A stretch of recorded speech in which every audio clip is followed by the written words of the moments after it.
নমস্কার, কেমন আছেন সবাই? আজকে চলে এসেছি অ্যানিভার্সারি ভিডিও নিয়ে। আমাদের তৃতীয় বিবাহবার্ষিকীর একটা ছোট্ট ক্লিপ। একটু পরিবারের সবার সাথে মিলে দিনটা উদযাপন করার চেষ্টা করেছি। খুব বেশি আড়ম্বর ছিল না, কিন্তু নিজেদের মতন করে দিনটা উদযাপন করতেই আমরা একটু বেশি ভালোবাসি। দুজনেরই শরীর অসুস্থ ছিল, তাই কাউকে আর ডাকা হয়নি। এই যে কেক কাটা হচ্ছে, একে অপরকে কেক খাইয়ে এইভাবেই নিজেদের মধ্যে হাসি মজা আনন্দ করতে করতে যেন সারাটা জীবন থাকতে পারি, বাকি জীবনটা কাটিয়ে দিতে পারি।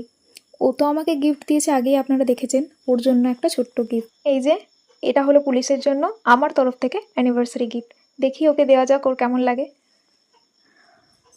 এই হ্যাপি অ্যানিভার্সারি, তোমার জন্য এটা। খোলো। ঠিক আছে, দেখছি কি আছে। এর মধ্যে একটা কাস্টমাইজ ফটো ফ্রেম আছে। আমি আমার এক বন্ধুর কাছ থেকে এটা বানিয়েছি, ফেসবুকেও পোস্ট দেখে। ওর নাম বাবাই